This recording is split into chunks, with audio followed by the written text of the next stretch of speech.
Thank you all for joining us in this gloomy Sunday afternoon for the 2047 The Future of Hong Kong Discussion Forum. This event is organized and supported by the Hong Kong Cultural and Political Forum, 香港文化政治網絡, which is a London and Toronto-based society with a mission to connect Hong Kongers and raise constructive discussion on Hong Kong political issues and matters that relate to our motherland. By way of introduction, I am Dixon Lam, a master's student at the London School of Economics, reading China in Comparative Perspective. And I've just recently finished my dissertation for my undergraduate on the Hong Kong-China relations. So this afternoon event should be very insightful for you and me and the organizers. So today's guest speakers are Mr. Edward Leung, the spokesperson of Hong Kong Indigenous, 香港本土民主前線, and Mr. Ray Wong, the founder of the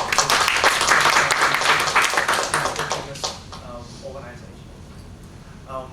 These two gentlemen flew all the way from Hong Kong to support us for this event. And prior to this, they went to Brussels for a conference regarding the Sino-Tibetan relations and the Tibetan human rights issues. So these two gentlemen have been one of the most prominent advocates in Hong Kong political spectrum. So today we're very honored to have these two gentlemen to share out the insights of Hong Kong future. And so without further ado, may I please welcome Edward and Ray. Good afternoon. My name is Edward Leung, Leung TK. I'm the spokesperson of Hong Kong Indigenous. I'm very honored to be here to have a discussion with you all. I would rather regard it as a discussion but not a lecture-like talk. So feel free to ask us any questions if you have. Well, first of all, I will talk about the question of this discussion today. It's about 2047. Why would we discuss the future of Hong Kong after 2047? It's because we don't know what our future will be afterwards. Why would we say so? Should Hong Kong be an autonomous Hong Kong SAR after 2047? No one knows. No one ever gave us a clear answer about that. But before I talk about it, I would like to briefly introduce the current constitutional document about our arrangement. Well, for basic law is our mini constitution in Hong Kong. The origin of its power has a lot of different interpretation, but for most of the legal specialists, they would regard the power should be origined by the Sino-British Declaration. And according to the Declaration, they promise us for 50 years unchanged lifestyle. It states that the current social and economic systems in Hong Kong will remain unchanged when the Declaration was signed, and so will the lifestyle. Rights and freedoms, including those of the person, of speech, of the press, of assembly, of association, of travel, of movement, of correspondence, of strike, of choice of occupation, of academic research, and of religious belief will be ensured by law in the HKCPForum, that is the basic law. And private property, ownership of enterprises, legitimate right of inheritance, and foreign investment will be protected by law. And most importantly, it also states that the above stated basic policies of the People's Republic of China regarding Hong Kong and the elaboration of them to this joint declaration will be stipulated in the Basic Law and by the National People's Congress of the PRC, and they will remain unchanged for 50 years. So the problem is, what Hong Kong will be afterwards? No one ever gave us a concrete answer. So we could only predict what it will be. So we need to refer to the current situation, and I will talk about it. So what is the current situation in Hong Kong? Is very gloomy, I must say that, because in terms of politics, in terms of our basic political rights, our rights are being taken away by the government by an awful, illegal administrative decision. I once joined the LegCo election half a year ago, and I have finished as third. We have got the mandate of the Hong Kong people. They support our ideology, the localism. But half a year later, even though I said the same words during the by-election in February, the government denied my candidature because they thought that I'm not loyal enough to the HKSAR, and I'm not loyal enough to uphold the Basic Law. This decision is indeed it is illegal, and I'm going to challenge it by petition. But in the end, even though I could win the petition, the National Congress could still amend it because they always have the right to interpret our Basic Law, and they could do so because the National Congress is above our mini-constitution, and we have no means to stop it. And that's the problem of Hong Kong. It's the same as a kind of dictatorship in Hong Kong, actually. Our laws are controlled and manipulated by this authoritarian body, and that's the source of the problem of Hong Kong. Even though we have a lot of promised constitutional documents which protect our rights, our freedom, but it's not granted. It's not granted. And it could still be taken away by this body. In terms of our rights, our freedom, they are being taken away also. I think most of you will know the bookseller case in Causeway Bay in Hong Kong. Our freedom of, our rights of press are being taken away. The bookseller could be kidnapped by this authoritarian regime without any legal process in Hong Kong.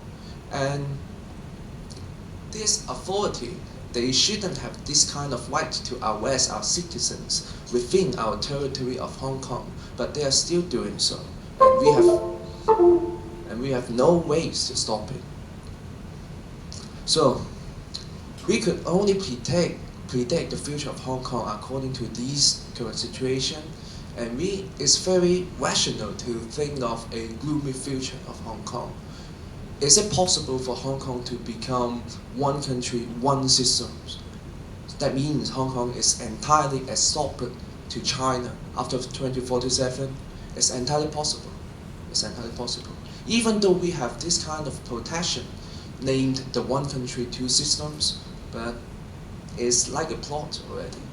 Because under the systems, we know that everything is changing after 1997. And in terms of our academic freedom, it's also in danger. Half a year ago, I was still a student in Hong Kong U. I joined a class boycott. Some of our classmates organized a student strike to propose the internal decision to deny Johannes Chan, who is a professor in Hong Kong, to be one of our higher officials in our university council, to be a vice chancellor, a helper for the vice chancellor. But this decision was made, the appointment was made by the selection body, the selection committee, and which should be respected by the council. But some members inside the council who are appointed by our chief executive deny the decision to appoint him because of his political background. And this right was exercised by the chief executive by appointing their members inside the council. So our academic freedom is also in danger in the way that political belief could affect your position inside the university. As long as all of these freedoms, rights, and our universal suffrage are not going to be protected and realized, it's very rational to think of Hong Kong will just be another place like Tibet, because in fact our one country, two systems is very similar to the previous constitutional arrangement in Tibet, that is the 17-point agreement. It's very similar. It states a lot of protection for your rights, for your freedom, but in the end, because of an uncontrolled immigration policy, the situation, the inhabitants inside your territory could be changed very easily. And the point is, we have no way to stop it. We have tried to march, we have tried to protest, we have tried to launch a civil disobedience, to occupy the street, to force the government to kneel down and to make a response and listen to the people. But it's of no use, because the government has all the power and the National Congress has the right to interpret all this constitutional arrangement for Hong Kong. So it's a looming future. But as a response, the Hong Kong people are very active, and even though they have a lot of dissatisfactories towards this situation, they are not going to give up. And that's the point of us being here, to tell about the current situation, the current development of the political scenes in Hong Kong. After the failure of the umbrella movement or the umbrella revolution, the protesters, the students, and a lot of ordinary people who joined the movement did not give up. They organized their own political parties. One of the party is Hong Kong Indigenous, our own party, and one of another party is Young Inspiration, our alliance, and former social leader Joshua Wong also launched their own party, Demosisto, this year. We tried to participate in different elections, including the district council election last year, including the by-election of early 2016 this year, and also the election just passed in September for our legislative council. And we, the protesters, after the whole movement, did succeed to gain different seats inside council by promoting our new political ideology, which is very different from the open Democrats. Because for the open Democrats, the main idea or the main topic they have been discussing for more than 2 decades is how to realize the universal suffrage.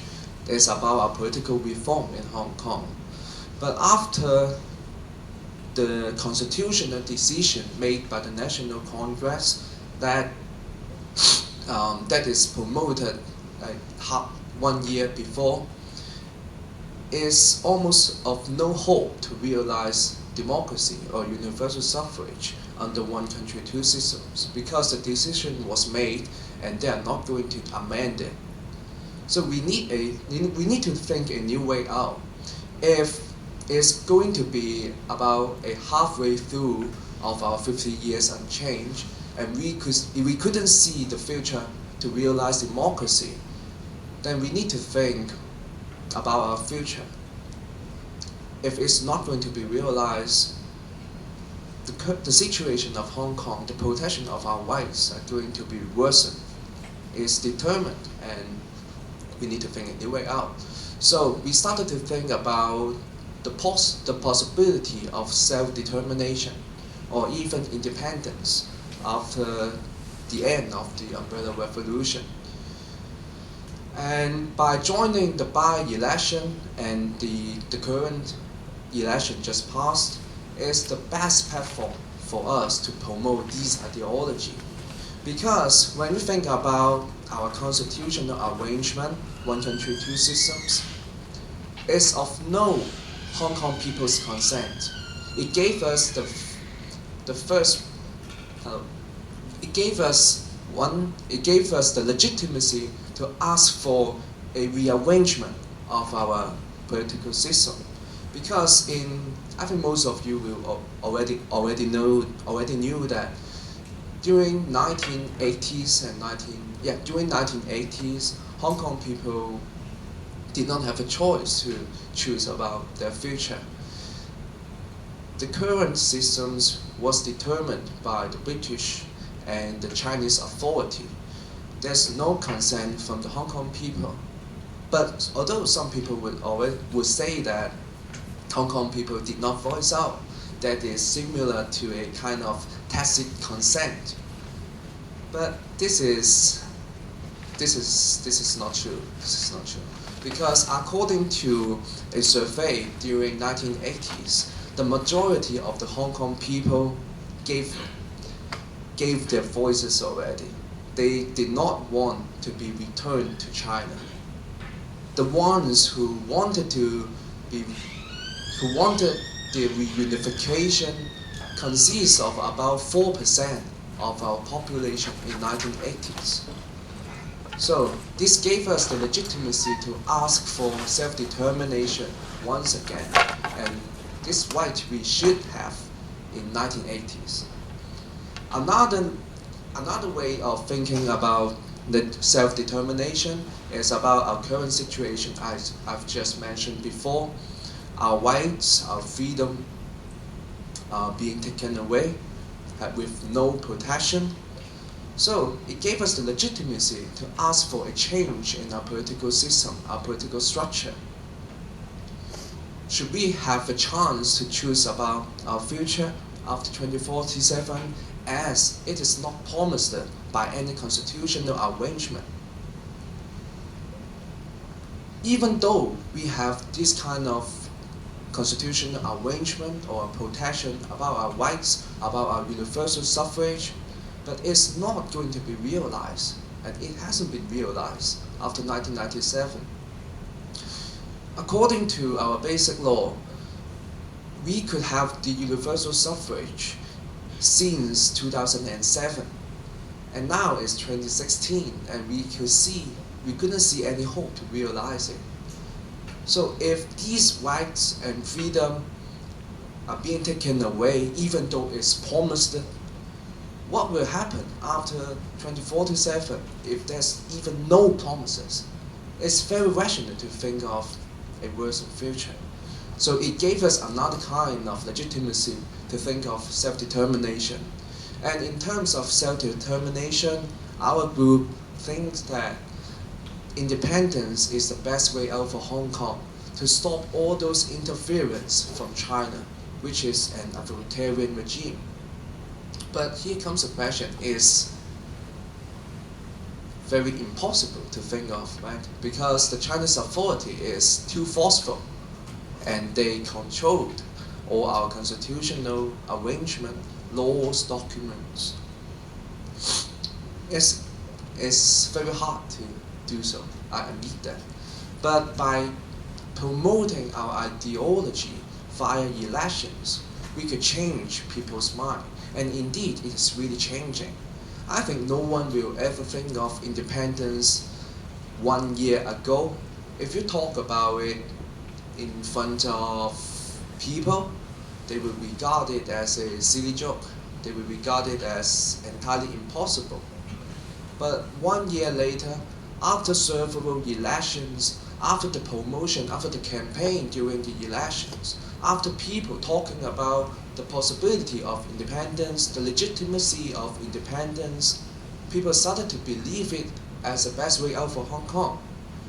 According to a current survey done by HKCU, the Chinese university, about 17% of Hong Kong people support Hong Kong independence. And during the last election, about more than 19% of Hong Kong people chose the candidates who support self-determination. And as a result, totally 6 candidates were elected. They support Hong Kong self-determination. And that's the situation now in Hong Kong. 6 out of 70 legislators are supporting self-determination in Hong Kong, and they are going to express their views about Hong Kong future, about the idea of self-determination inside the Legislative Council, which is the main platform, the main political platform in Hong Kong. The words will be recorded as a history of Hong Kong, and our students could easily access to their saying inside the council. And because all of our Hong Kong students are studying a subject called the liberal studies, and by this subject you need to learn about Hong Kong's Legislative Council, and they will easily to assess the words said by these legislators who support self-determination in Hong Kong. So the future will be changed. I'm definitely supporting it, and I'm very certain that our next generation will rise, because according to that survey, the survey done by HKCU, they also, among our younger generation, age 15 to 24, the supporting rate of Hong Kong independence is about 40-something%, which is the mainstream political ideology, aim, goal for these youngsters. And they are going to rise, definitely, because the time is on our side. And it's of a very short time after the end of the Umbrella Revolution, we started to have legislators who support self-determination and even Hong Kong independence to be elected inside the council. As time goes by, more and more legislators will be elected inside the council, and that would be our main platform to discuss our future of Hong Kong after 2047. So even though it's regarded as impossible, but as long as people has this mind to change Hong Kong's future and believe in Hong Kong independence and self-determination, 10 years later, or even 20 years later, we will definitely rise and occupy different roles in society. And that is our aim. When we have our people who support independence, who occupy different roles in society or different industry, and become a legitimate legislators inside the council who have the mandate of the people, then it's entirely possible to think of the probability to change Hong Kong's political arrangement after 2047. And that is the reason why I participate in the election. And that's the end of my sharing, and feel free to ask us any question. Yeah. 有冇人需要中文講多一次啱啱梁天琦講我嘅嘢？唔需要，好。How many of you understand Cantonese? Like most of you, right? Okay. Feel free to ask us any question.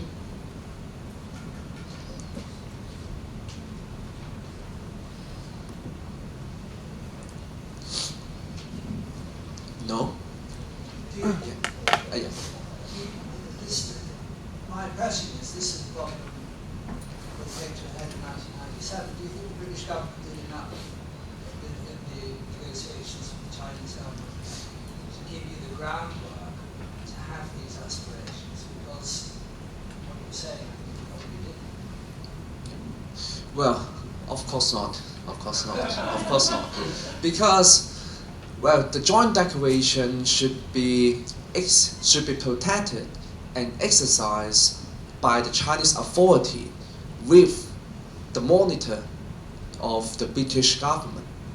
And after 19 years of the transfer of sovereignty, the British government did, of course, they did not enough to monitor the Chinese government. They might give their views about the current human rights situation in Hong Kong, but that's only a kind of declaration, and no independent commission which is monitoring Hong Kong's current political development is established by the Parliament or the UK government.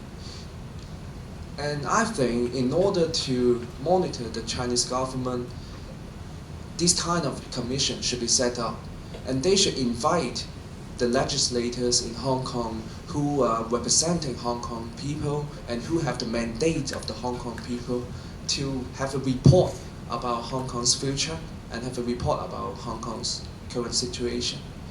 Because without foreign attention, the Chinese government could do whatever they want, as if they are now doing in Hong Kong. What they are now doing, I need to re-emphasize that, is completely illegal in Hong Kong. How could the political rights of Hong Kong citizens be taken away by the authority, by the executive branch of Hong Kong government? It's about our legislative branch, it's about our fair and open election. But our rights are being deprived of, and we have no ways to stop it. We could only resort to the judicial process to challenge this kind of illegal decision, but it takes time. In order to complete the whole process of the electoral petition, it takes more than 2 years to complete. And even like what I have said, even though we could win the petition, the Beijing authority could still interpret the basic law once again to deny the result of the petition. So to stop and to deprive the political rights of Hong Kong citizens because of their political view. Like what I've said, even though our rights are protected by the basic law, according to the Article 26, we should have the right to stand in the election to be elected, and according to the Article 27, we should have the freedom of speech. The government, the authority, still dares to do so by taking away your rights, because there's no monitoring to what they have done in Hong Kong. And that is the reason why we need to go overseas to talk about this situation. And as a long-term goal, I want different Hong Konger community in overseas to unite and to have their own body to discuss about political future of Hong Kong in overseas. Yeah, that's it. Firstly, I would like to express some views before I ask some questions. Sure. Firstly, I totally agree that the British government is quite disappointing because even though as you have mentioned, I'm part of the Next Generation Rising. In fact, when the bloody event happening on the screen there, I was only 3 months old. So basically, when I was born, when I grew up, everything has been decided for me, and basically my future, my destiny has been decided by the British Declaration signed quite a couple of years ago. And in fact, when I grew up and I looked into some videos retrospectively of some interviews of the then Prime Minister, Margaret Thatcher, concerns were already raised before that event had happened, before even I was born, that what would happen afterwards is the Communist Party of China does not stick to the promise and start to mess around. And the concerns were actually raised to Margaret Thatcher, and Margaret Thatcher actually pointed out that, in fact quite curious, that it was written down in the Sino-British Declaration, and if you have any worries about the situation in Hong Kong after the handover, you should follow what has been written in the sino-british declaration. And because it is Margaret Thatcher claimed that it should be an internationally acclaimed treaty, the Chinese government was adhered to it. But unfortunately, even we can see what is happening in Hong Kong nowadays. We could not see any response or reaction from the British government, and I think that is quite disappointing from a Hong Kong point of view. And also, I'm going to express my views on 2747. In my point of view, the 2047 is in fact, there's not much point in thinking about that already, because Hong Kong is already under colonial rule from the Chinese Communist Party. Fundamentally, the one country, two systems does not exist. Because it is a false proposition. The basic law, which is supposed to be the constitution of the running of Hong Kong, this land, could be freely interpreted by the National Congress. So any discussion under that is in fact quite pointless. Even though we have universal suffrage in Hong Kong, what could happen is the National Congress just explain or interpret the basic law in a different way, then we would have everything lost. So I think the one country, two systems is a false proposition, and therefore there's not really much point in discussing it. And to further prove this point, I think recent events, including the denial of candidature of Mr. Edward Leung, has further proven this point, and it basically has cleared the entire one country, two system in front of all us living Hong Kongers. And therefore, I would say Hong Kong is a de facto colony of the Chinese Communist Party, and the rule of Hong Kong is just a colonial rule by the authoritarian Chinese Communist Party. And now I'm going to ask some questions regarding the situation and the views of Hong Kong Indigenous of the current situation and future situations which we could foresee and predict. Firstly, as mentioned, because in early August, the Hong Kong National Party, a party in Hong Kong which calls for Hong Kong independence, and held a rally, a very historical rally indeed, because it is the first ever rally for Hong Kong independence in Hong Kong. In that rally, which Mr. Edward Leung has also attended, there's sort of a consensus that the movement for Hong Kong independence or localism is transferring from a bunch of activists to the revolution of the all population of Hong Kong. So, in fact, because Hong Kong Indigenous starts off as an organization for activists, what is the role of Hong Kong Indigenous in the future of the transfer of this movement from activists towards Hong Kong people? So, is there any transfers or changing roles of Hong Kong Indigenous in the movement or stepping forward in this movement of Hong Kong decolonization? And secondly, you have mentioned self-determination quite heavily in your speech just now. And I am in fact quite worried about this self-determination, because how could you guarantee that in a self-determination referendum, the result would be the decolonization of Hong Kong instead of incorporating Hong Kong into China itself? Most importantly, who is self in self-determination? How can we define self very accurately in the determination referendum?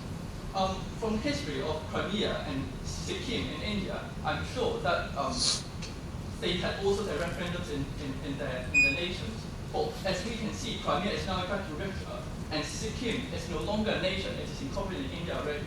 How could you guarantee that a self-determination referendum in Hong Kong would not result in this? And because also Hong Kong Indigenous has public endorsed Young Federation, who also holds this as their manifesto, what do you think, or what are your views on it, and how do you guarantee that Hong Kong would not repeat the errors of other nations which had obviously failed before?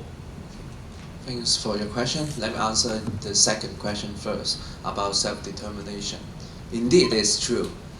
If we have a referendum like tomorrow in Hong Kong, the result is determined, right? Everybody will choose the status quo, the one country, two systems.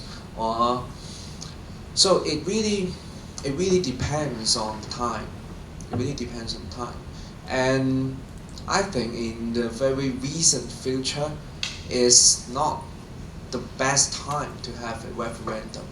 in terms of talking about self-determination, I think it is a step to think of independence. That's what I thought during the by-election half a year ago. When I participated in the by-election, I thought that, well, I already had the thought of having an independent Hong Kong. But is it the best way to promote this ideology by speaking it directly during the platform? At that, a half a year ago, I thought that that was not the best time, because for the majority of the Hong Kong people, when they think of our ideology behind, that is localism, they already had a very bad image about this, because during the past 2 years, we had quite a bad image in the mainstream media. Yeah, when they think of localism, they would think of radical action, radical protest, or they might they did label us as right-wing fascism, racism, and a lot of these labels. So during the by-election, before I joined it, I thought we need to promote our ideology step by step. I think that is the best strategy. The first, you need to talk about localism. You need to talk about your local inhabitants. You need to talk about your local culture. You need to raise the self-consciousness of the people as Hong Kongers. Then, if you have this kind of agreement, then you would think about our rights. Is it legitimate for the Hong Kongers to have the right of self-determination, that is to determine our future by our own hands? If they accept the first step, if they step on it, then it's very legitimate to think of the second step, that is the self-determination. And it opens the door to think of independence. So by talking about self-determination, that is not our ultimate goal, and that is not our ultimate means. That is only a step before our ultimate goal, a change of our political structure, that is to a free and independent Hong Kong. And for the first question, wow, that is really a question about the future of Hong Kong Indigenous. It's really a question, because even though our alliance with Young Inspiration won 2 seats inside the council, which is I think is a very significant result to win 2 seats. But for our future of Hong Kong Indigenous, we are still thinking about it, because we are a group of activists. We focus on a lot of protests for a long time. But for right now, me as the spokesperson of Hong Kong Indigenous and Ray as another spokesperson, we are having the court bail right now. That is, if we violate the law once again, we will go to the jail immediately. Yeah, that is the law of Hong Kong, so you shouldn't break any law if you are having the court bail. So, having a similar protest or even more radical one, which is like the one in the Lunar New Year of this year in Mong Kok, is not that possible at this moment. So our group, we have 2 choices. The first one, to pick the third spokesperson to replace me and Ray to launch another series of protests. That's possible. But for like a few months, we still couldn't find one to replace us. And if you would like to replace us, please feel free to join us. Seriously, because we are really facing this problem. It's very realistic. But in order to continue the strike, we are still going to launch different things. As we have already got 2 seats inside the council, we have the resources, a very rich resource to have our own proposal. we are going to launch a fund or a trust to develop the local community. That is to show to the general public that we activists are not the one who are creating chaos in Hong Kong. We have the ability to build a better community for the locals, even better than the government, because our government is an executive-led government, and as a legislator, even though you are elected as a legislator, you do not have the right to ask for the government to expand their expenditure for the local development. You could only cut their budget, but not increasing their budget. So we now have the resources. Instead of asking the government to develop the community, we better do it on our own. It's very, I think it's not that hard to do so, because a lot of volunteers are working in different communities for the goods of the people. And what they are lacking of is resources. Sorry, only, so I want to follow up with the previous two questions first, sorry, so you will come next. So what are the responsibilities of UK government, and also what they should do? Because the first question asking about like the UK government not doing enough in 1997, and then the second questions that the UK government is not doing enough. So what do you think? What are their responsibilities and what they should do? Just to Yes. also what I said earlier, the other aspect of that is the UK government did, I think, see all this coming. The possibility of civil rights abuses by the Chinese government was obvious to anyone with half an eye. And really, the other part of that first question is that the sino-british agreement is really a piece of complicated sticking plaster. It doesn't mean anything in the context of the growing economic size in China. There, never mind now, in an age of the British government's not exactly standing up against the Chinese government now. And so it never meant anything. And in a way, my heart goes out to you when you talk about civil rights abuses, but it was obvious that it happened. And I think Chris Patton even said in his memoirs about the handover, who was the last government general, that they knew that these rights were never going to be enforced. And so what the UK government did, more than not helping Hong Kong now, was really sailing out of Hong Kong. It's such a complicated political situation, knowing absolutely that this issue would arise and there could be nothing about it. It's really, I think they created a huge media impression. I'm looking at the picture behind me. I was in Hong Kong when that agreement was signed. And it was obvious, I think, to all the Europeans sitting up on the hill, all the lawyers, all the bankers, all the shipping agents, what was coming. And I think they sold a myth, I think, that there was some complicated structure of Western rights that could be overlaid over Chinese banking rights. And now the sticking class has come to an end. And as I say, I'm not offering that in any sense as a consolatory comment. My heart does go out. It's just so difficult to see the way through. I would like to make a comment and sharing because like I'm Canadian and also British. So I spent quite some time in Canada. I moved to Canada when I was quite young. Because there are over 500,000 Hong Kongers living in Canada, so we have the power because we can vote. So we have power influence all the MP and the government. So I noticed that citizens, Hong Kongers in Britain are not doing enough. I think those who want to help a little bit should get together and put pressure on the British government, same as the Canadian government.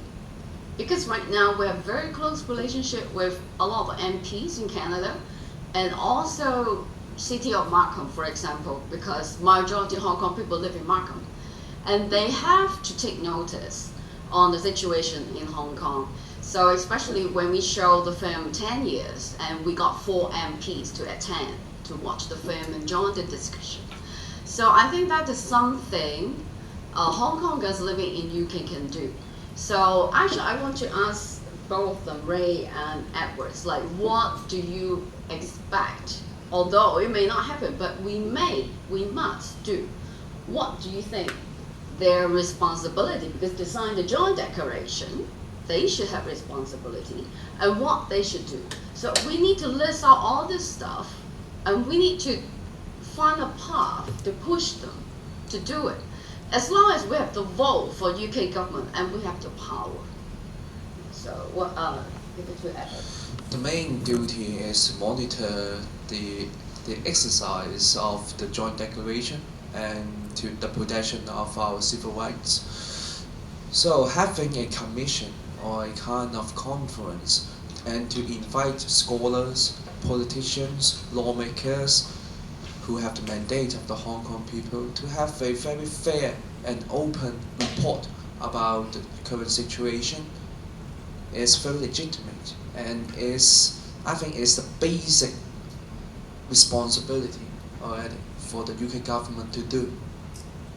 And for further action, because I joined the Tibetan conference like 10 days before, and I think it's quite successful to invite international scholars, professionals, and international lawmakers, including the makers inside the European Union, inside the Tibetan government, and inside different governments, officials, to support the Tibetan people for their right to self-determination.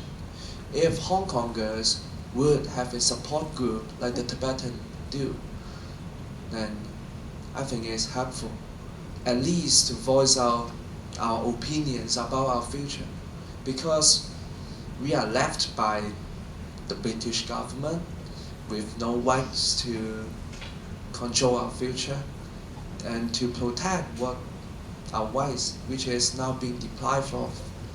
At least we should have a chance, a support group, to let us voice this out to the world. I don't know if it's of use or not to immediately force the government, the Beijing authority to kneel down. I think nobody would think of this immediate effect, but at least we need to gradually present our situation to the world. Okay, to fulfill my role as a moderator, I should invite Ray to comment on something. As we may see, the global politics is becoming more right-wing than before. Brexit and Trump's US election and all that. And we can see that in the recent Hong Kong Legislative Council election, many political parties or candidates, they have been using words like Hong Kong self-determination, Hong Kong independence, and then localism, and all these kind of catchy phrases. So how would you, as the founder of Hong Kong Indigenous, going to differentiate yourself and the other political parties in the coming next 4 years? Will you be doing more marketing campaign, promoting yourself, not being the most dramatic political group in Hong Kong, or will you be targeting more young people to support you? 唔好意思，我要講。咁啊，本都民主前線即係我哋啦，我哋會喺完咗立法會選舉之後得到2個議席咧，我哋係有一個計劃，就係打算去做一個文化推廣嘅基金會。咁啱啱 Edward 都講咗啦。咁呢一個文化推廣嘅基金會咧，就主要係將香港嘅一啲文化啦，去做一啲文化推廣啊，搞緊一啲 exhibition 啊 event 啊，去將本土去將港獨呢一啲思潮咧推廣去到普及化，去俾更加多嘅年青人咧了解以及認知。啱啱 Edward 都講咗啦，即係喺香港嘅本土或者港獨分子一路都俾人感覺係暴徒啊，係右翼法係愛法西斯啊等等。咁但係實際上我哋唔係㗎嘛，我哋欠缺嘅就係欠缺傳播，我哋欠缺嘅就係欠缺一啲平台去俾更加多人知道我哋真實嘅諗法，我哋真實嘅主張係乜嘢。咁而喺香港主流傳媒以及政府佢哋都不斷抹黑啦，主流傳媒亦都會刻意淡化我哋嘅報導啦。咁所以我哋希望可以透過呢一個基金會係連結翻更加多嘅年青人，提升翻佢哋嘅公民意識。咁呢一個諗法咧，其實係參考自台灣嘅，因為台灣喺08年蔡英文輸咗之後咧，其實佢哋蔡英文就冇放棄到啦，佢就設立咗一個叫做小英民主教育基金會。咁佢就係透過呢一個基金會不斷去做好多嘅公民教育啦，同埋一啲唔同嘅 event 去推動佢哋台灣本土嘅文化以及民主嘅理念。然之後呢一個集結咗嘅力量咧，就喺太陽花學運一次過爆發咗出嚟。咁所以我哋亦都係參考翻台灣嘅呢一啲往績，去行翻呢一條路，去 promote 翻我哋嘅呢一啲諗法。係。I think what you have mentioned about the phenomenon of the recent election, I think I need to describe it again. Well, it's very obvious that a lot of parties, including the open Democrats, did use the word self-determination for that campaign. And I think that is a very good phenomenon because at least they accept the right for self-determination. Even though if you read the details of what they have said, they are promoting the idea of internal self-determination.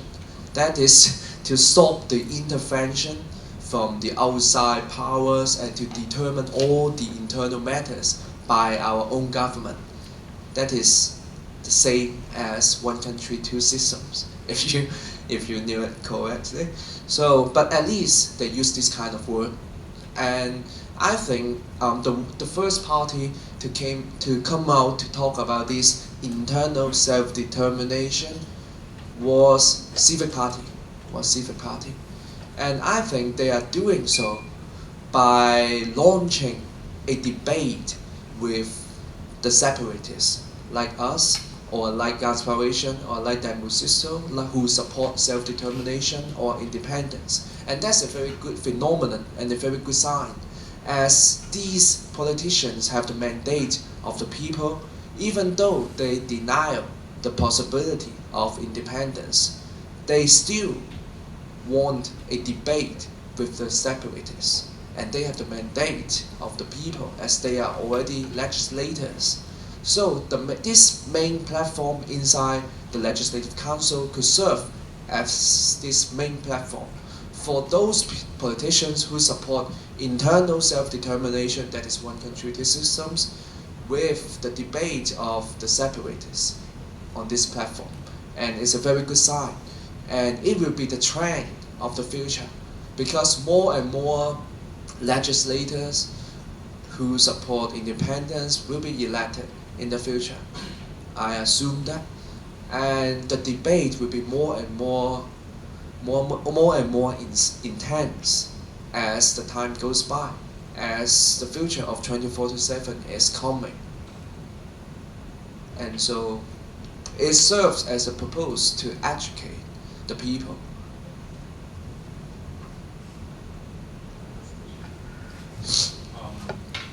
Actually, you just mentioned that self-determination, or the fact that the debate in the future will be more diverse. That I read an article written by Margot, like several weeks ago. He actually, in that academic essay, he wrote about the new immigrants from mainland China's influence Hong Kong political situation. he actually mentioned a point that those Chinese immigrants, they are actually economic driven to choose their living in Hong Kong, but their political status, they are much pro-Beijing, or they actually have more proud as Chinese comparing to Hong Kong people.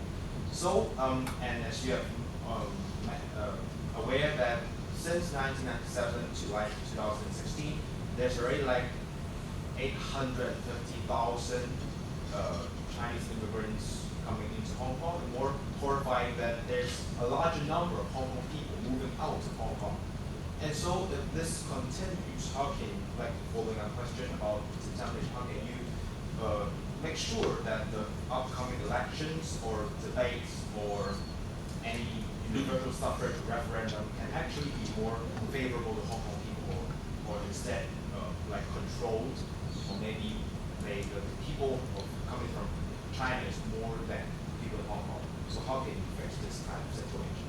I want to add a comment to that, because basically, we're not like sort of discriminating against the immigrants. Well, a very fundamental fact about immigrants in Hong Kong is that it is not controlled by the Hong Kong government itself. The immigrants in Hong Kong is controlled. It's actually nominated by the Communist Party instead of us Hong Kongers having the control of it. So what I believe as well is like really as our so-called self-determination or referendum is being controlled by imported immigrants, which has actually some past experience in different areas as well, like Crimea become Russia or Sikkim become India.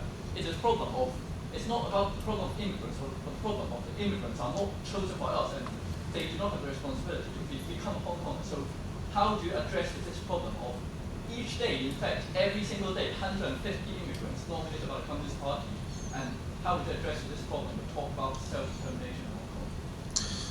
Yeah, let me add one more point about the Ma Ox paper. He mentioned that it would take 40 years for the political assimilation to be realized for the Chinese immigrants. So it's a very long process. If you really want the Chinese immigrants to change their political belief as the most or the majority of the Hong Kong people do. So it's, and like what you have said, Hong Kong government does not have the autonomy about the immigration policy towards China.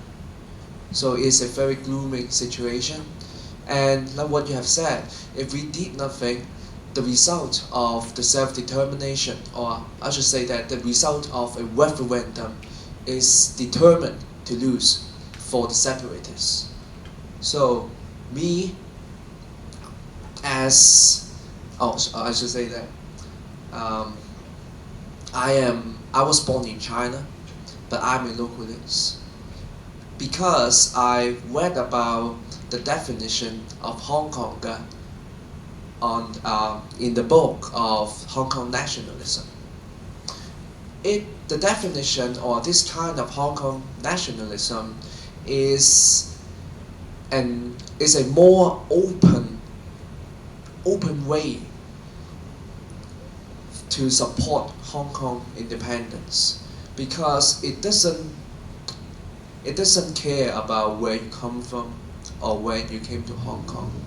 It strengthens, it emphasizes the importance of our core values, our way of life, and our rule of law. And as long as if we want to regard you as a Hong Konger, you just need to pledge your loyalty to this place and to preserve all these values. The only way to stop, or the only way to transfer these Chinese immigrants to localists or Democrats is to emphasizing all these. And we need more and more Chinese immigrants to stand as localists and to stand up like what I have done.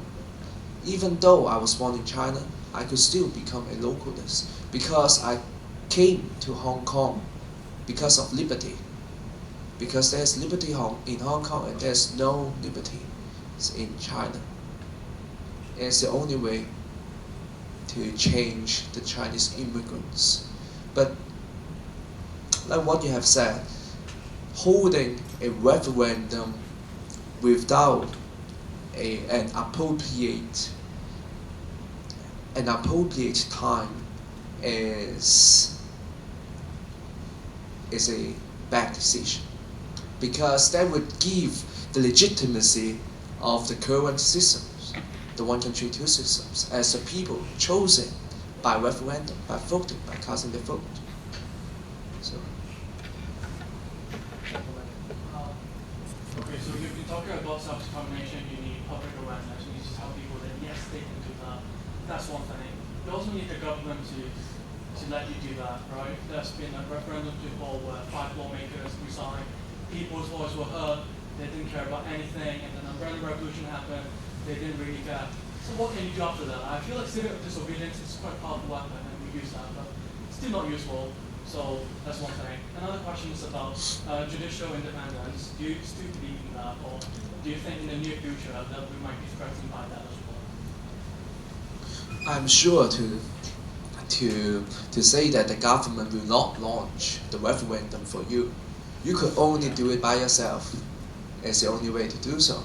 And by doing so, you need the mandate of the people to launch this kind of debate, deliberative debate, and a kind of referendum among the people. So we need the legislators to launch it. But for the current situation, some old pan-democrats and the pro-establishment deny any possibility or even deny the legitimacy to have this kind of referendum. So by participating in the election, by competing with the old pan-democrats, by arguing with them, by the debate with them, is to transform them to stand by the people who support their rights of self-determination. And I think the tendency is going in this way. Because before the by-election of this year, I think no politicians, no mainstream politicians will agree on the words self-determination. They would not even mention about it. But after a by-election, something started to change. They started to talk about internal self-determination. They even signed a declaration to support this idea. And during this campaign, you could see that they became more and more open about this. And as a result, 6 of those who support self-determination was elected, and the other, I would say that I regard them as new pan-democrats, are open to this question, and they have their own stance if there's any chance of self-determination. So a kind of coalition with the Democrats is essential to launch any form of referendum by the people, but not by the government, because the government will not do that. And the second question is? About judicial independence, you still believe in that? No. How do you see that? No, of course not. Because even though we have an independent judicial power in Hong Kong, even though we believe that our judges are independent, but the final decision of the CFA could still be amended by the National People's Congress. Like what I've said about the petition, in the end, they could still interpret the basic law. They could easily do so by saying that the Article 1 of the basic law, which states that Hong Kong is always a part of China, is a superior one, which is above the Article 26, about our rights, and Article 27. So there's no independent judicial power in Hong Kong. Hong Kong, after the incident of the political rights being deprived of, I think it's very obvious that Hong Kong is already a place ruled by men. The old saying that Hong Kong is a city with the rule of law is already denied, I think.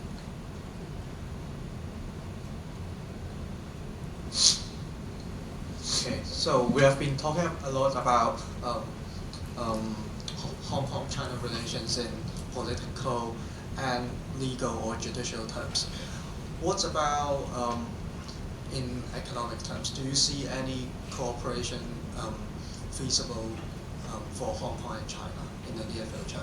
For example, there's the Hong Kong Shenzhen Stock Exchange to be implemented very soon, as well as the previous Hong Kong Shanghai Stock Exchange. How do you see the economic terms in terms of this Hong Kong-China issue?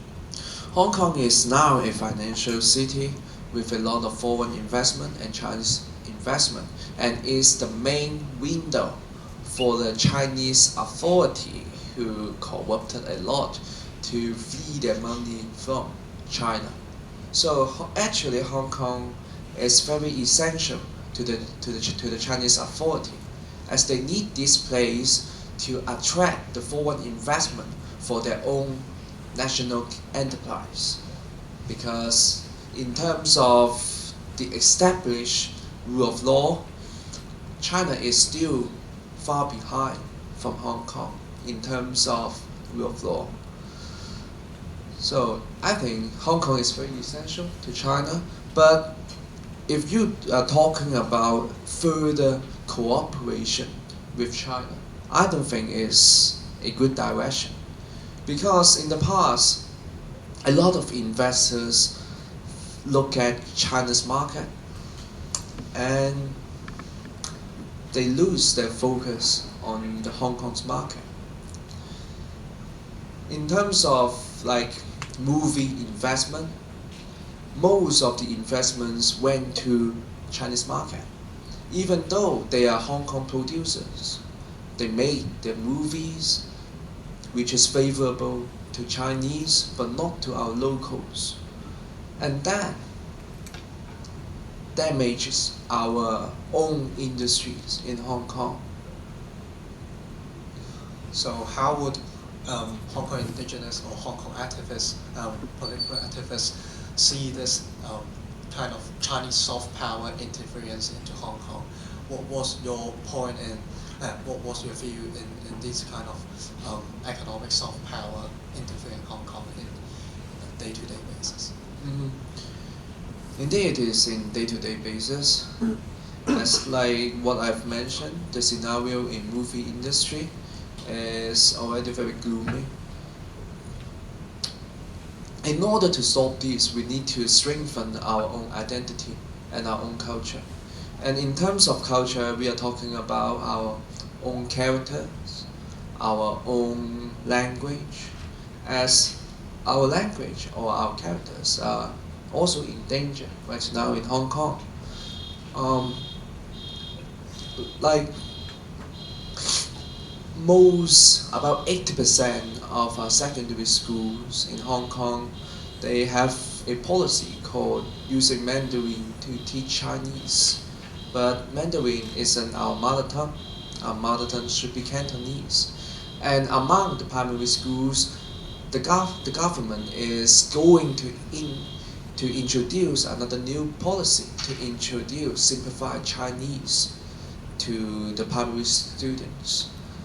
And I think it's looming, and we need to act in order to stop all this policy, which is eroding our own culture. In terms of soft power, it's about branding, it's about your own identity, and it's about your own culture. So having a kind of trust by using the resources gained from the Legislative Council for cultural development, like helping the independent filmmakers, funding them to make their own movies about focusing on our own Hong Kong market, is a kind of way out. Or funding writers to write about Hong Kong's history, funding writers to write about Hong Kong's national theory version 2, is the way out to protect our own identity and to increase Hong Kong's own soft power. It's very hard to intervene. It's very hard to it's very hard to stop the soft power growing in China. The only way you could do is to grow your own soft power by having the Hong Kong branding. It was once a very famous branding in 1970s. It was the time when Hong Kong people using Cantonese or making movies in favor to local market, Hong Kong people.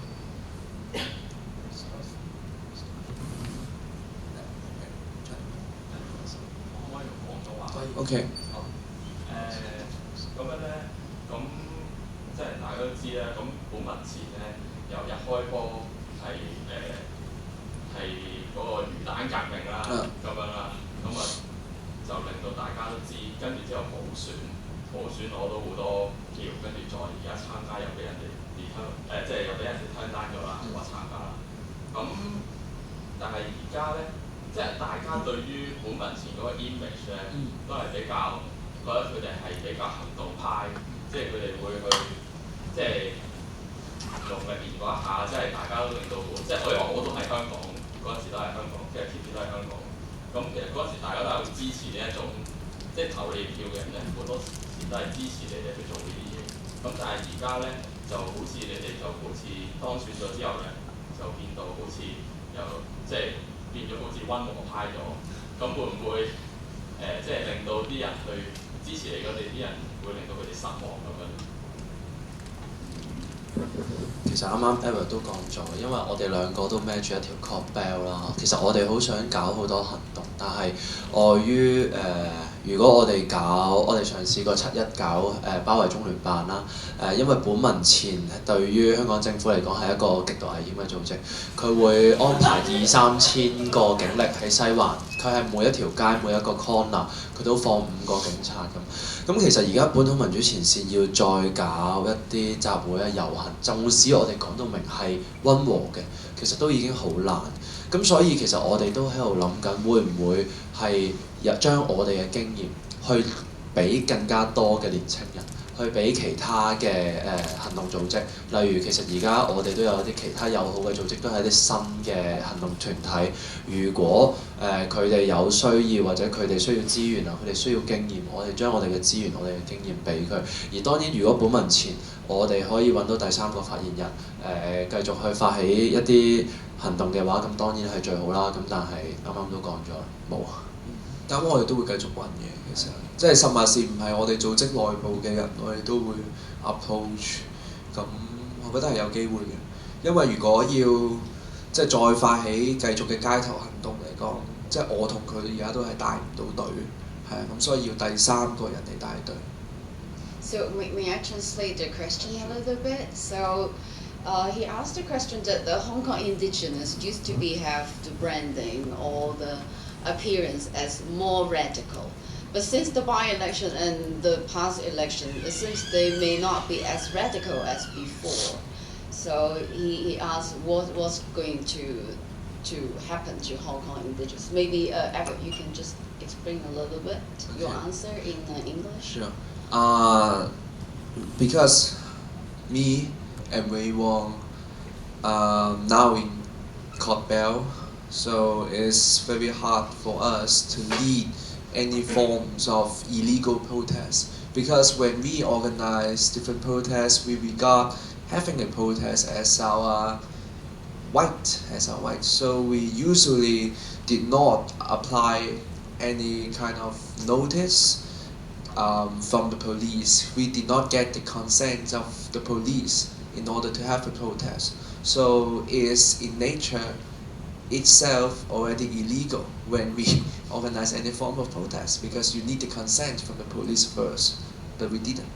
So it's hard for us to organize this kind of protest again, because if we do so, we are organizing illegal assembly, and he's now being charged of organizing illegal assembly or inciting to riot. So we need the third spokesperson, a new leader, to lead our group for Hong Kong Indigenous. So we could launch new kinds of protests, new forms, new series of protests again.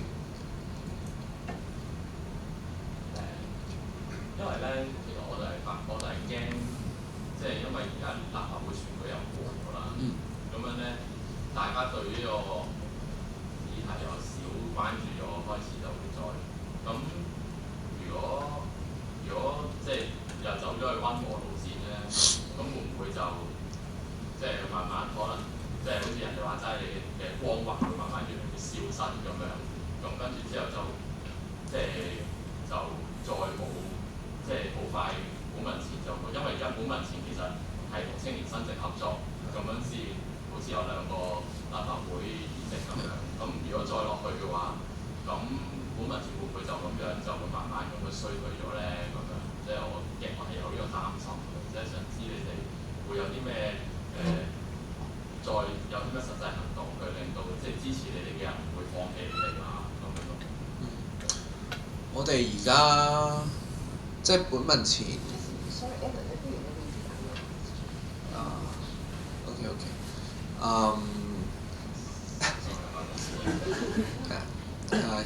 He said we might lose our support from the people as we kind of turning to become more, or I should say that less radical.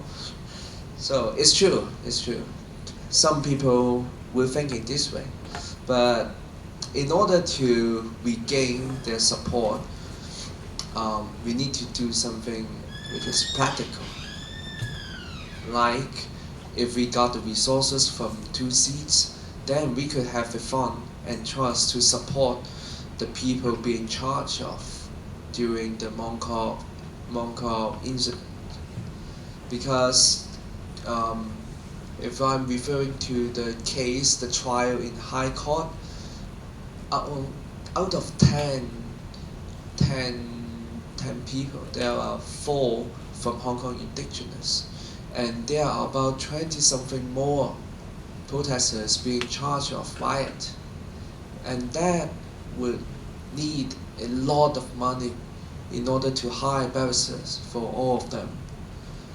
In order to regain the support, we need to use the resources we gain because of the support of the people to support those protesters once again. And that is the main duty for us to do in the coming years. And we expect that the trial will start in the end of 2017 or the start of 2018. And that would be the time for us to use all of our resources to help all these protesters. Hi. Can you further explain your cooperation with Young Inspiration? Because I believe that they're able to get 2 seats is because of your endorsement. But many people don't really trust in them, particularly before the election. It's simple talking about them as leader or leader. So how can you gain support or the trust of people? And my second question is, what is your relationship with Hong Kong now?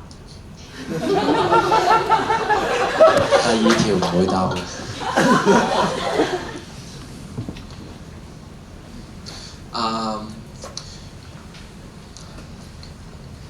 Well, for the team working inside LegCo, which is very essential to support the 2 legislators for all of their declaration or speech inside the council or any further actions or protests or the response to different political questions, we could appoint, I and Ray could appoint the people appropriate to these roles. So I think by doing so, we could transfer our 2 newly elected legislators as the symbols of Hong Kong independence. I think I have the confidence in doing so, because being as a legislator or a spokesperson, you are representing an ideology.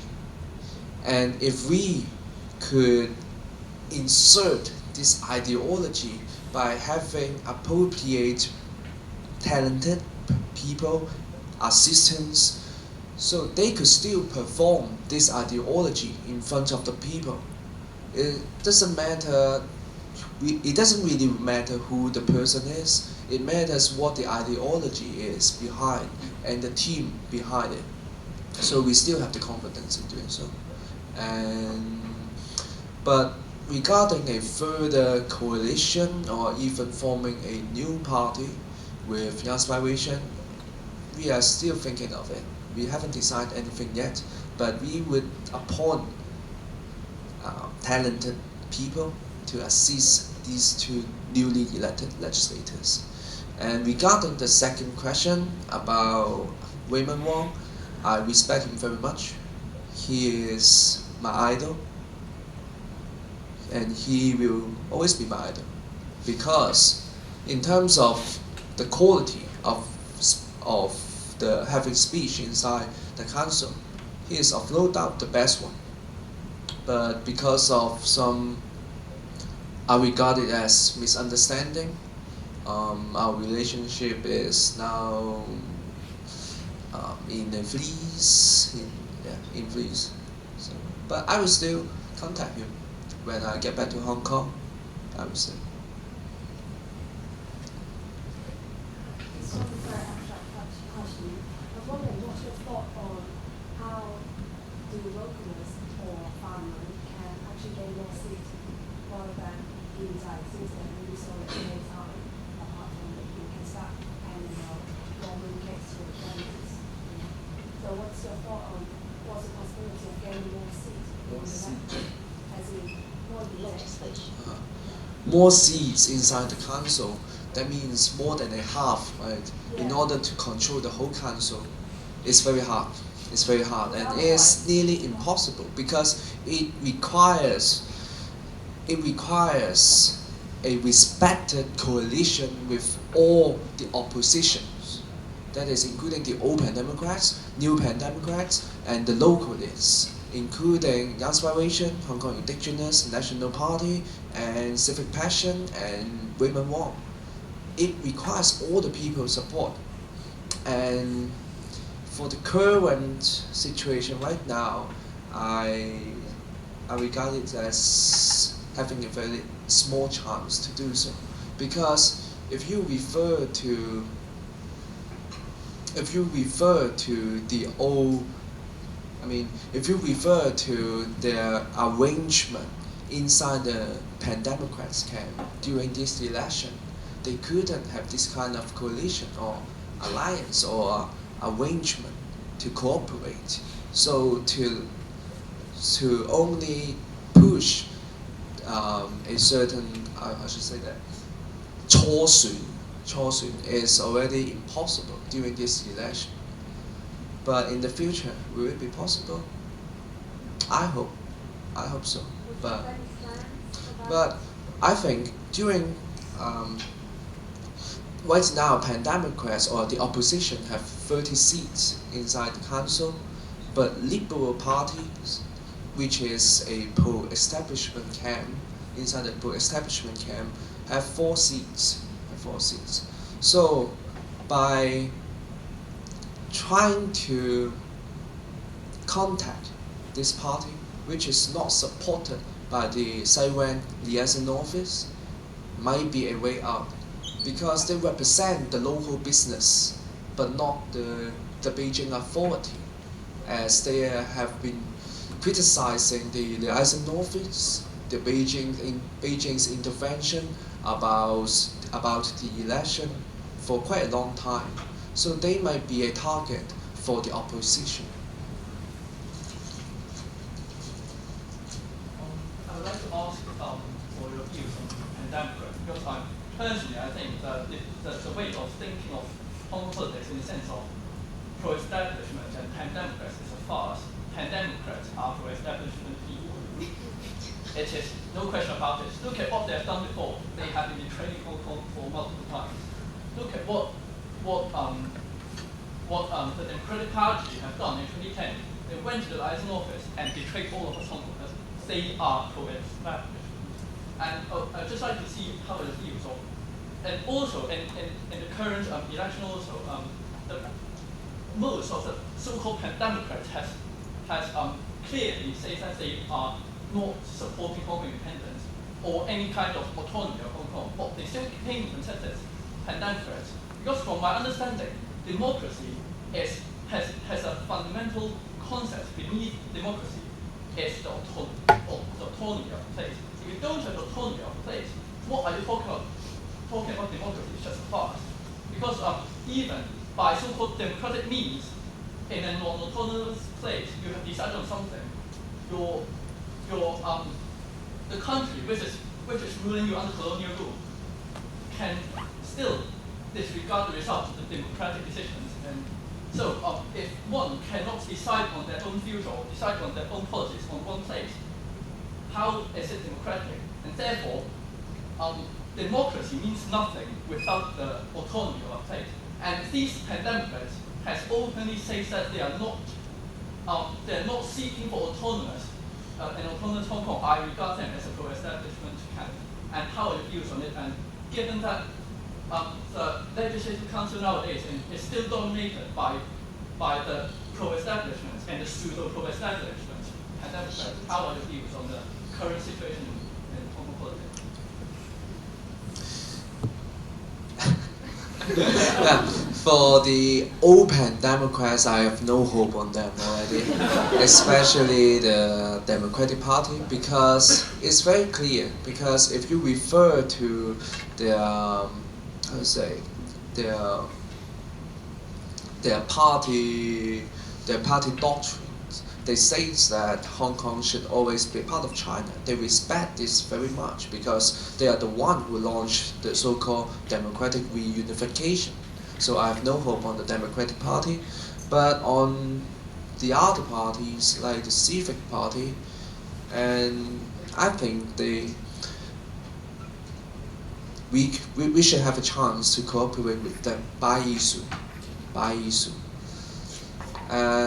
But even though I lost hope on all the open Democrats, I think the situation is changing. It's still changing. Because in the past, even though you are pan-Democrats, you wouldn't loudly or proudly support the situation of Taiwan or the Taiwan independence movement. And of course, they wouldn't talk much about the Tibetan movement or any kind of free Tibet movement. But now, because Hong Kong is now stepping the same path with these margins of the Chinese empire, they now started to emphasize the situations of these other regions. And we, the localists, have the responsibility to speak this out. And some people might regard us as splitting the democratic opposition power by criticizing the open Democrats a lot, but I don't think in this way. By criticizing them, like what I have done during the by-election and like what Raymond Wong has done in the past 8 years, the people's mind are changing, and the old Democrats, old democratic powers, they need to adjust their political stance in order to fit into the election and the changing situation in society. And they need to get the support from the young people. And as the majority of the young people supports Hong Kong independence and agreeing on the right to self-determination is a basic for these Democrats. One of the very prominent young new legislators, Nathan Law of Democracy, obviously has his manifesto based on self-determination, but he also clearly states that he does not support the Hong Kong independence. How do you see it? It seems so farcical of trying to advocate a referendum, but you do not support Hong Kong independence. Yeah. So it's incredibly farcical of this person trying to confuse people with different concepts who have not such a clear idea of what's happening. So do you still have hope of these new pandemics, which obviously are a farce themselves alone? So do you still have any hopes on changing them, or hoping that they will also start to advocate something which are really for Hong Kong people? The problem is that you cannot deny that they have a lot of support. Of course, I disagree on their ideology and their political stance, but they still have the support from the majority. So at least we have to get their consent to agree on the self-determination and to launch a debate. It's very essential to have an open debate about it with the legislators, with the mandate of the people. And you should defeat them on during the debate in order to convince more and more people. And by doing so, we think that using Hong Kong nationalism, a civic one, is the way out to strengthen our ideology and to differentiate us from them. They are talking about self-determination. They're talking about it as the term 民主自決, democratic self-determination. But what sort of self-determination is not democratic, right? So it's 多餘 is kind of funny, but because they deny the concept of nationalism, they do not see the benefit by promoting nationalism to strengthen the self-consciousness of Hong Kong people, to strengthen the identity of Hong Kong people, and of most importantly, to object the Chinese nationalism. Because the Chinese nationalism influences Hong Kong for a very long time.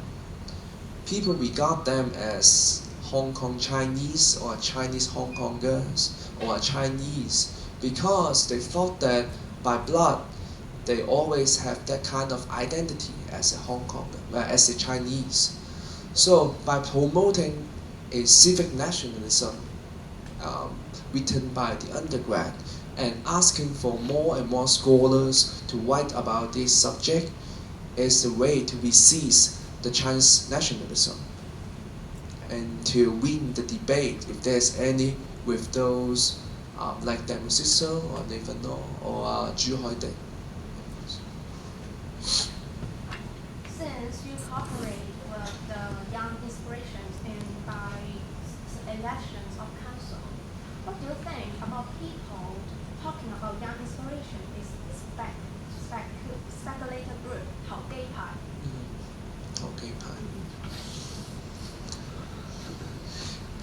Well, I think Young Inspiration, at first, their establishment was because they want to participate in elections for the district council election in 2015. So they have the room to adjust their political ideology in order to gain more seats and more support from the Hong Kong people. And I think that's the nature of an electoral party. So some people might say what you have said, 投機派, but I think it's the nature of an electoral party. As long as, and I think they are, even though people regard them as 投機派, but I think they are adjusting in a good way, in a good direction, because they had a conference, a press conference, to announce that they would join the LegCo election. By doing that conference, they already stated that their personal ideology about Hong Kong's future after 2047, and all of the candidates, including those elected ones, said that they support Hong Kong independence on their own, but not by their party. But I think that's good enough, because by their party, they were promoting the ideology of Hong Kong nation, self-determination. And if you read all those slogans or campaign ideology among all those parties during the election, Hong Kong nation and self-determination is already the most radical one, right? So if they are 投機派, if they are changing their ideology, but they are changing it to the most radical ones, which is the most similar to us, to ours, then I think that's good enough. already. And as long as we have the chance to influence them inside their words, inside the Legislative Council, then we still have the confidence that they will not disappoint the people.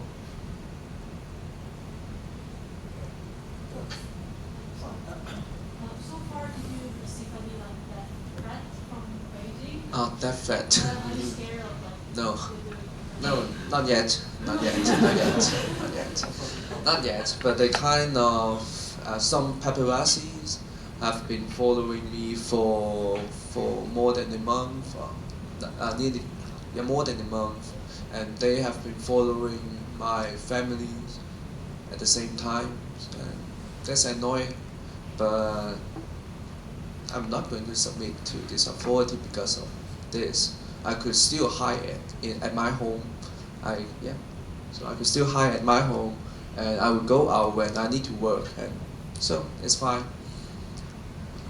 So on a personal note, what's your plan for the next 4 years, assuming you will try to get into LegCo? Well, for my possibility to stand in the election once again is looming, I think, because right now the government had already made this illegal decision, and if I'm not going to win the petition once again, they could use the same reason to deny my possibility to stand in the election, like 3 years or 4 years later. So I do not think about standing in the election anymore at this moment. Before I win the petition, I will not think about it. And I'm waiting for my trial. And I will help the newly elected legislators for their works. And I will establish the fund, the trust that we could help the local community for a better living, and the independent filmmakers or whatever to strengthen the identity or the culture of Hong Kong. And these are the works I have to do. And at the same time, I'm going to apply for postgraduate. It's not yet confirmed. Because a lot of people criticize us as not having a concrete academic words or theory behind our ideology, right? 好多人話我哋冇論述，我哋本文前冇論述，青年新政冇論述，或者 So in order to have those 論述, have those theory, I think applying for postgraduate and writing thesis about Hong Kong localism and drawing comparison with Taiwan localism is a very good way to go for me, because I just graduated, I have my degree already, so I could apply for postgraduate. And if my thesis could be written, then I think it is of some use for our groups, our alliance, because there are a lot of similarities for Hong Kong localism movement and the Taiwan localism movement. We were both former colonies. We were both facing an authoritarian regime, and we were both having a kind of the start of nationalism inside our own territories. We try to distinguish ourselves from Chinese. We want to strengthen our own identities, and these similarities give us a very rich material to think of our future and our civil movement in Hong Kong. Because in terms of the result of breaking away from the authoritarian control, Taiwan succeeded. They are now having a democratic election. They could choose their own president. They could still proudly present themselves as Taiwanese, but not Chinese Taiwanese or Taiwan Chinese. So it's a very good model for Hong Kongers to learn about. And yeah, hopefully I could have, I could apply for the postgraduate for this thesis. Good luck for that. Thank you. What about you? What's your plan? Will you be doing full-time political activism? 我都會讀書啦，不過我就唔係讀degree，我就係讀 certificate or high education 係讀 philosophy 嘅，咁係進修下。咁另外就會做議員助理啦，咁會幫2位議員就繼續係佢哋立法會入邊嘅工作啦。咁同埋都係基金會就繼續做翻一啲文化推廣啊等等嘅嘢咯。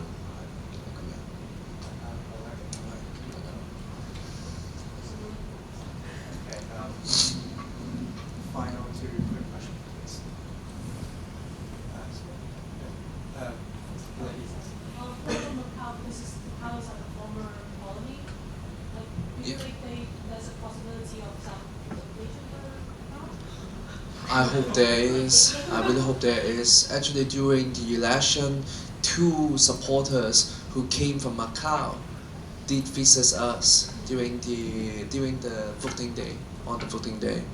But according to what they have said, it's very hard to have civil movement in Macau because it's too small, and the authority would know who you are if you go to protest, if you try to launch any kind of movement, and that is a problem for the Macau people. And the assimilation of the Chinese immigrants to Macau failed, I think, because they became the majority of Macau in terms of political belief.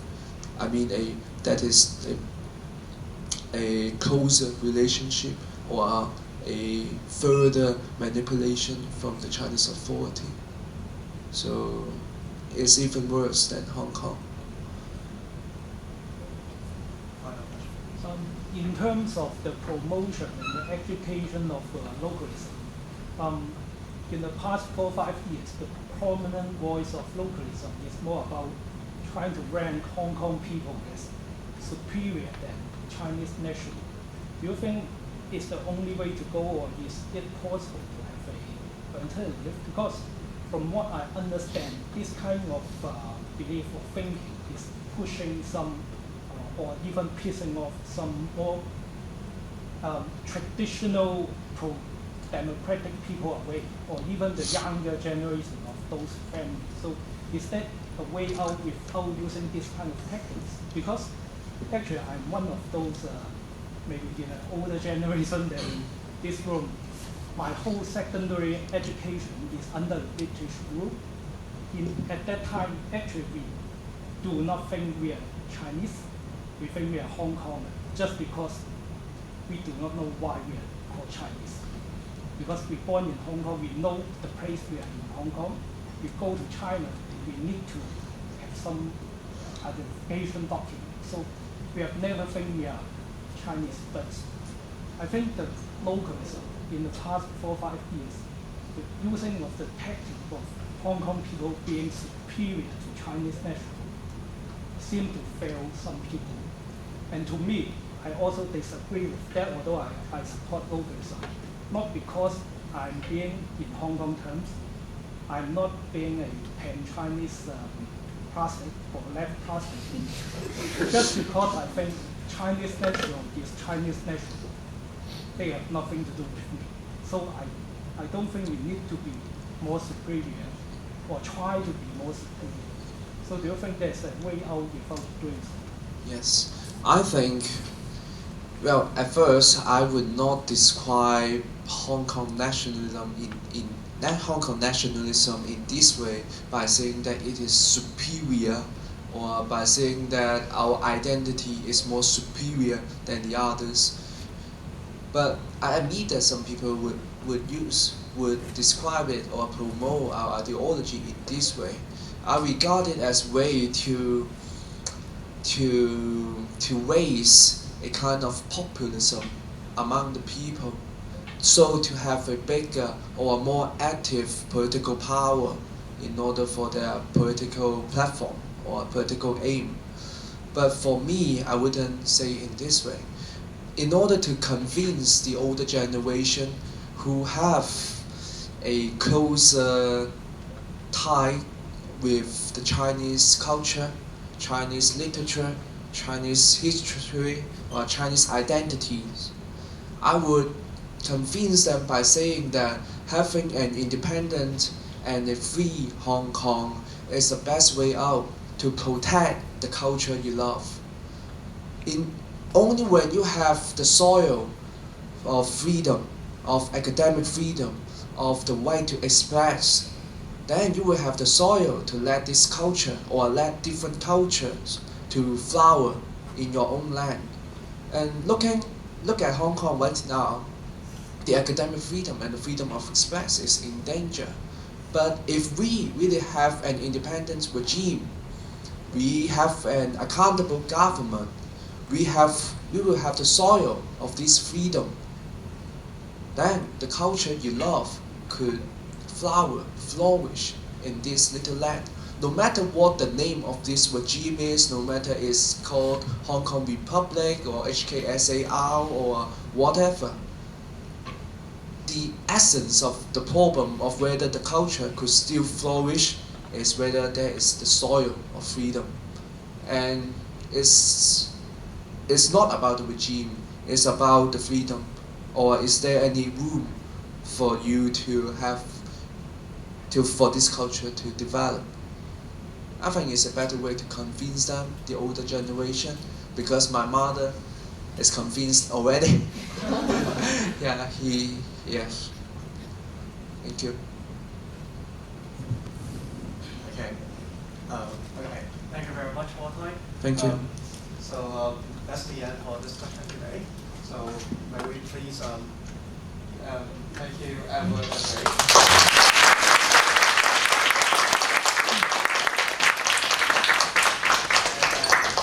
Hong Kong and Cultural Political Forum for organizing this event. It's been a very rewarding afternoon for me and I'm sure to you all.